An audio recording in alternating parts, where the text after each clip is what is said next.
فوجیوں کا کام حکومتیں کرنا نہیں ہوتا، فوجیوں کا کام حفاظتیں کرنا ہوتا ہے. حکومتیں کرنا فوجیوں کا کام. تسی بولو تو انہوں کچھ نہیں ہونے لگا، ویڈیو میری بھی بن دیجئے، میری بھی بن دیجئے. فوجی کا کام حکومت کرنا.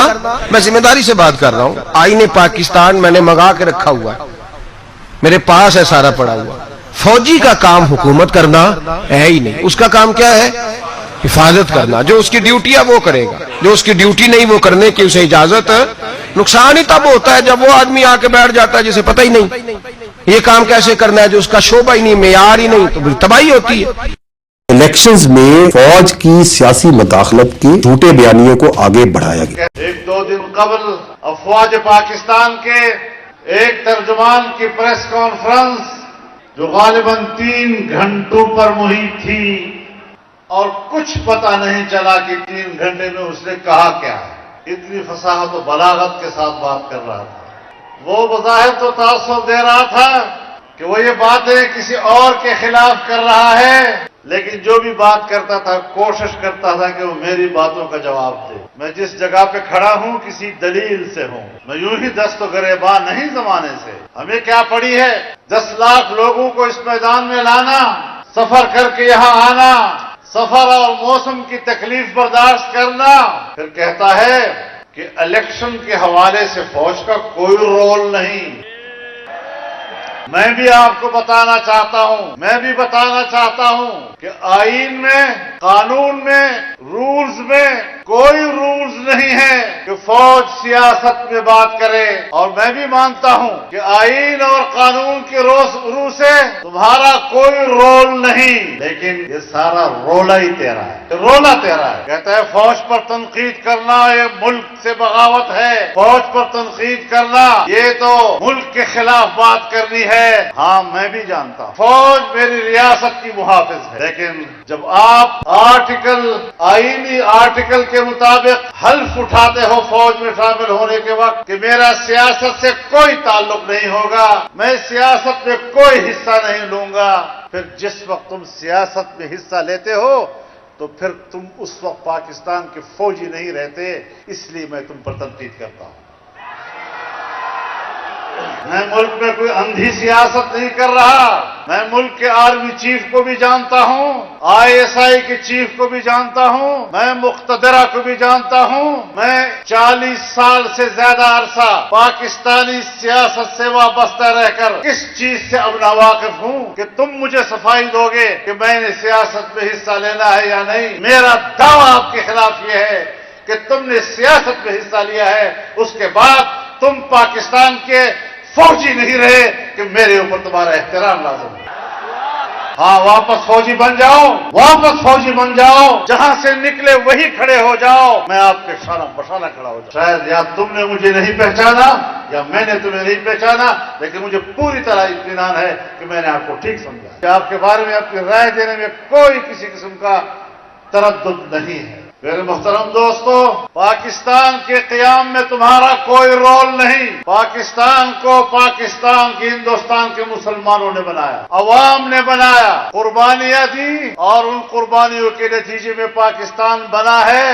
اور پاکستان کا جھنڈا تم نے نہیں لہرایا، پاکستان کا جھنڈا ہم نے لہرایا.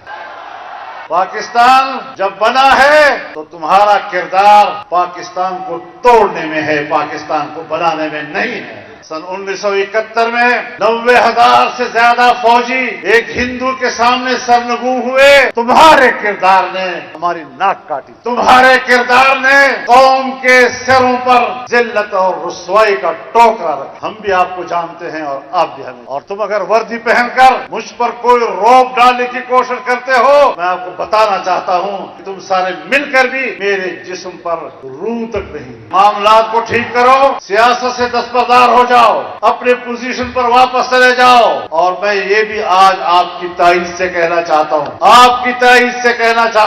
آپ کو قبائلی علاقوں سے نکلنا ہوگا. آپریشنوں کے نام پر ہمیں اپنی خیر خواہیاں مت دکھاؤ. تم نے 2010 سے آپریشن شروع کیے، آج 2024 ہے، 14-15 سال ہو گئے.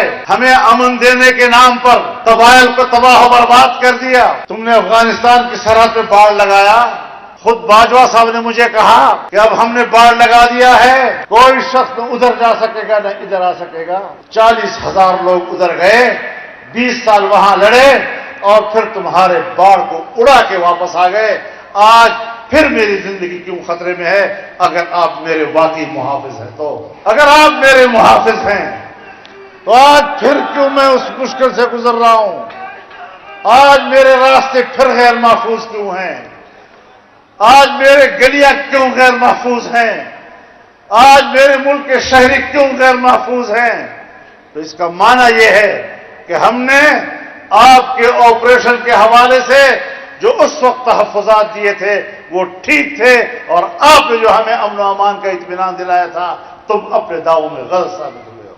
مجھے یاد ہے بعض ان لوگوں کے وہ الفاظ مجھے زبان پر لانے میں شرم آتی ہے، جب انہیں لوگوں نے کہا چھوڑیے مولانا، قبائل بھی کوئی ایسے لوگ ہیں جن سے پوچھنے کی ضرورت ہوتی ہے۔ میں اپنے عوام کے بارے میں تمہاری رائے جانتا ہوں،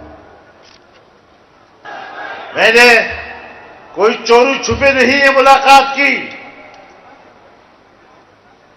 میں برملا گیا ہوں، لیکن پھر بتاؤ الیکشن کے وقت تم پر دباؤ آیا یا نہیں؟ تمہیں امریکیوں نے کہا یا نہیں کہ یہ تو فلسطینی اور حماس کی حمایت کرتا ہے، آئندہ اسمبلیوں میں ہم ان کو نہیں دیکھنا چاہتے؟ اگر تمہارے اندر ایمان ہے تو سچ بولو قوم کے سامنے۔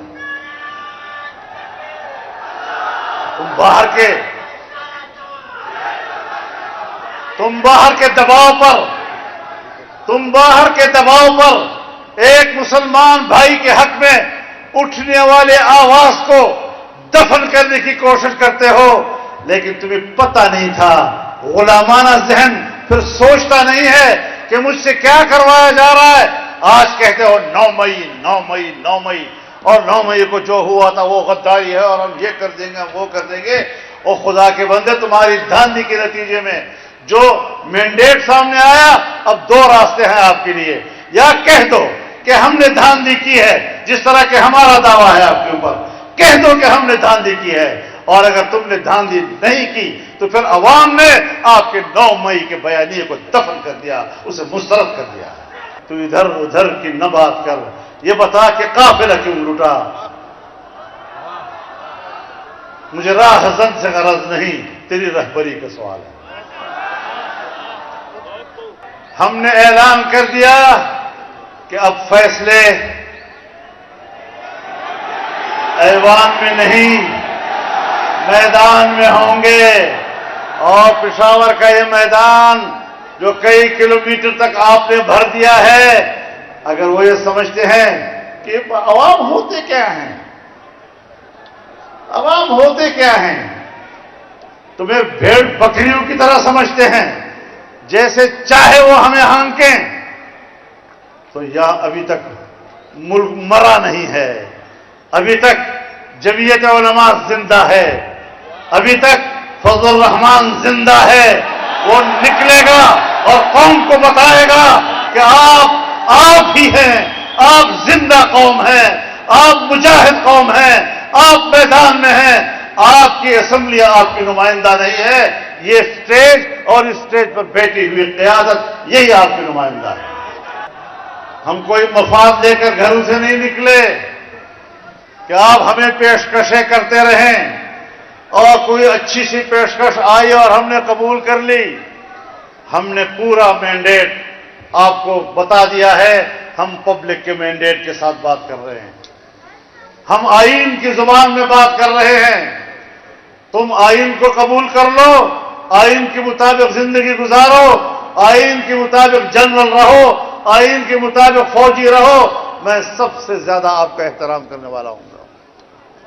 اگر میں فوجی نہیں بن سکتا، اگر میں فوج کی وردی نہیں پہن سکتا، اور میرے لیے جائز نہیں ہے، میرا آئین و قانون مجھے اس کی اجازت نہیں دیتا، آپ کون ہوتے ہیں کہ میرا لباس پہن کر سیاسی میدان میں آ کر سیاسی کردار ادا کرو؟ نعرے تکبیر! اگر حالات آگے بڑھتے ہیں اور معاملہ